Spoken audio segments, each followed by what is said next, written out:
बिहार के मुख्यमंत्री नीतीश कुमार ने अपनी प्रगति यात्रा शुरू कर दी है। ये यात्रा वाल्मीकि नगर से शुरू होकर पूर्वी चंपारण होते हुए 28 फरवरी को वैशाली में पहुंचकर समाप्त होगी। इसके बाद यात्रा का दूसरा चरण 4 जनवरी 2025 से शुरू होगा। नीतीश कुमार की इस यात्रा में जेडीयू के कई मंत्री और विधायक शामिल हुए, लेकिन बीजेपी के नेता गायब रहे। इससे दोनों दलों के बीच बढ़ती दूरियों के कयास लगाए जा रहे हैं। यात्रा के दौरान नीतीश कुमार विभिन्न विकास योजनाओं की समीक्षा भी कर रहे हैं, नए प्रोजेक्ट्स का उद्घाटन या शिलान्यास भी कर रहे हैं। लेकिन यात्रा से जिस तरह से बीजेपी ने कन्नी काटी है, उसके बाद से गठबंधन को लेकर सवाल उठना शुरू हो गए हैं। सवाल हो रहे हैं कि क्या नीतीश कुमार अब बीजेपी से दूरी बना रहे हैं या बीजेपी नीतीश से दूरी बना रही है, क्योंकि नीतीश की यात्रा के रास्ते से बीजेपी के झंडे, बैनर, पोस्टर गायब दिख रहे हैं। तो यात्रा को लेकर जो भी प्रचार सामग्री जारी की गई है, उसमें सिर्फ नीतीश कुमार को जगह दी गई है। इसके बाद कहा जा रहा है कि नीतीश बीजेपी को अपनी ताकत दिखा रहे हैं और इसी के चलते बीजेपी नीतीश कुमार की यात्रा से दूरी बना रही है। तो क्या नीतीश की इस यात्रा से एनडीए में बिखराव आना तय हो गया है? आज हम इसी खबर पर करेंगे बात। नमस्कार, आपके साथ मैं देवोश्री भट्टाचार्य गोस्वामी। नीतीश कुमार की बिहार प्रगति यात्रा सवालों में घिर गई है। आरजेडी की तरफ से तो पहले से ही यात्रा को लेकर सवाल किए जा रहे थे, लेकिन अब बीजेपी की तरफ से भी यात्रा पर सवाल खड़े होने लगे हैं, क्योंकि बीजेपी के नेता और मंत्रियों ने नीतीश की यात्रा से दूरी बना ली है। जब से केंद्रीय गृह मंत्री अमित शाह ने सीएम पद को लेकर बयान दिया है, तभी से बीजेपी के नेता नीतीश को गठबंधन का नेता मानने को तैयार होते नहीं दिख रहे हैं। इसका नजारा अब नीतीश कुमार की यात्रा में भी दिखाई देने लगा है। एक तरफ जेडीयू के कार्यकर्ता और नेता नीतीश की यात्रा का जोरदार स्वागत कर रहे हैं, तो दूसरी तरफ इस यात्रा से बीजेपी के झंडे, बैनर पूरी तरह से गायब दिखाई दे रहे हैं, जिससे राजनीतिक गलियारों में कयासों का बाजार गर्म है। नीतीश कुमार की प्रगति यात्रा के मौके पर उनके साथ जेडीयू कोटे के मंत्री विजय चौधरी, श्रवण कुमार, रत्नेश सदा, मदन सहनी और जयंत राज मौजूद थे। लेकिन बीजेपी के किसी भी मंत्री ने एयरपोर्ट पर नीतीश कुमार को विदा नहीं किया। यहाँ तक कि दोनों उप मुख्यमंत्री सम्राट चौधरी और विजय कुमार सिन्हा भी इस यात्रा में शामिल नहीं हुए। वहीं बीजेपी नेताओं की अनुपस्थिति ने राजनीतिक हलकों में चर्चाओं को हवा दे दी है। कयास लगाए जा रहे हैं कि जेडीयू और बीजेपी के रिश्तों में खटास आ गई है।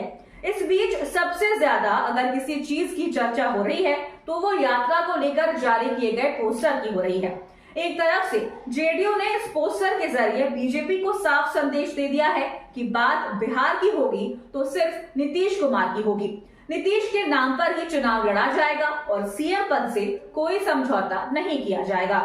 नीतीश कुमार की बिहार प्रगति यात्रा का एक पोस्टर इस समय चर्चाओं का केंद्र बन गया है। यात्रा की शुरुआत से पहले नीतीश की पार्टी जनता दल यूनाइटेड ने एक पोस्टर जारी किया। जेडीयू के ऑफिशियल एक्स हैंडल से जारी किए गए पोस्टर पर स्लोगन लिखा है, जब बात बिहार की हो, नाम सिर्फ नीतीश कुमार का हो।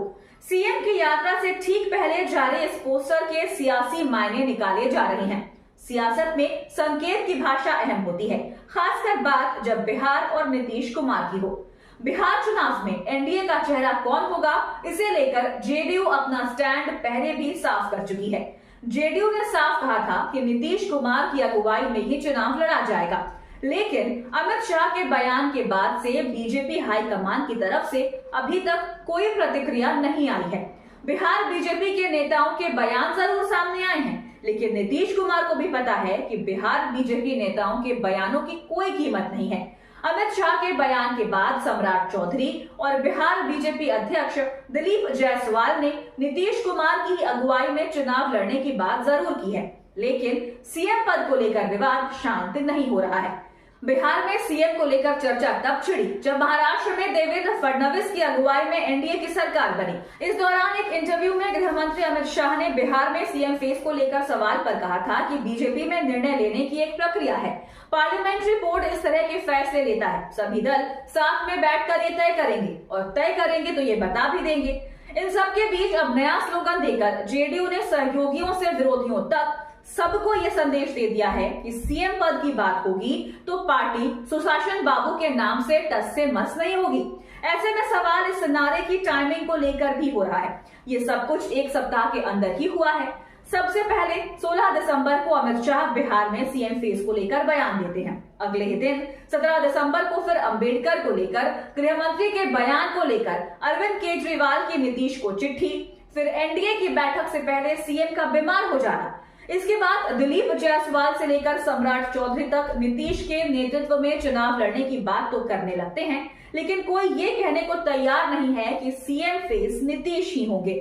नीतीश बिहार की सियासत के ऐसे उस्ताद हैं जिसे डूबकर दरिया पार करने का हुनर अच्छी तरह से आता है। नीतीश के सामने महाराष्ट्र का उदाहरण है, जहां बीजेपी के नेता एकनाथ शिंदे के नेतृत्व में ही चुनाव लड़ने की बात करते रहे। खुद देवेंद्र फडणवीस ने भी यही कहा और चुनाव नतीजे आए तो संख्या बल के आधार पर कुर्सी बीजेपी के पास आ गई। नीतीश जानते हैं कि बिहार में संख्या बल के लिहाज से उनकी पार्टी बीजेपी के मुकाबले करीब करीब आधे पर है। ऐसे में सीट शेयरिंग के समय वर्तमान संख्या बल आधार बना तो जेडीयू के मुकाबले बीजेपी की दावेदारी अधिक सीटों पर होगी और ये उन्हें स्वीकार नहीं होगा। दूसरा ये कि नतीजों के बाद संख्या बल चाहे जिसका जितना हो, सीएम की कुर्सी को लेकर बीजेपी सार्वजनिक रूप से उनके नाम का ऐलान कर दे। दरअसल ये कहा जा रहा है कि इस समय नीतीश कुमार के सामने कई परेशानियां हैं। सबसे बड़ी बात तो ये है कि आरजेडी की तरफ से साफ कर दिया गया है कि महागठबंधन की सरकार में अब सीएम पद के लिए कोई वैकेंसी नहीं बची है। महागठबंधन सत्ता में आया तो तेजस्वी यादव सीएम बनेंगे। नीतीश कुमार अगर महागठबंधन में आना चाहते हैं तो उनका स्वागत है, लेकिन सीएम पद नहीं मिलेगा। इसलिए नीतीश कुमार एनडीए छोड़ने का फैसला नहीं कर पा रहे हैं। वैसे दावा ये भी किया जा रहा है कि नीतीश कुमार चाहते हैं कि चुनावों में आरजेडी कमजोर पड़े, एनडीए की सीटों की संख्या बढ़े, लेकिन ये 150 से 160 के आसपास ही रहे और इसमें भी जेडीयू की हिस्सेदारी कम से कम 65 से 70 सीटों की हो जाए। ऐसे में अगर बीजेपी उन्हें सीएम पद नहीं भी देती है तो नीतीश कुमार महागठबंधन में शामिल होकर सीएम पद हासिल कर सकते हैं। यानी नीतीश कुमार से सीएम पद छीनना बीजेपी के लिए आसान काम नहीं होने वाला है।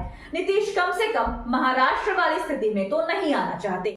तो आपको हमारा ये वीडियो कैसा लगा, हमें कमेंट करके अपनी राय जरूर दीजिएगा। अगर आप ये वीडियो फेसबुक पर देख रहे हैं तो हमारे पेज को लाइक करें और अगर आप ये वीडियो यूट्यूब पर देख रहे हैं तो हमारे चैनल को सब्सक्राइब करना ना भूलें और देखते रहिए द धाकड़ न्यूज और बेल आइकन दबाना ना भूलें।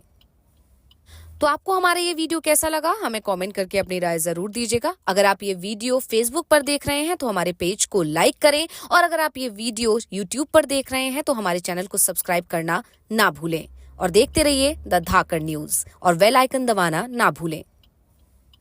तो आपको हमारा ये वीडियो कैसा लगा, हमें कमेंट करके अपनी राय जरूर दीजिएगा। अगर आप ये वीडियो फेसबुक पर देख रहे हैं तो हमारे पेज को लाइक करें और अगर आप ये वीडियो यूट्यूब पर देख रहे हैं तो हमारे चैनल को सब्सक्राइब करना ना भूलें और देखते रहिए द धाकड़ न्यूज और बेल आइकन दबाना ना भूलें।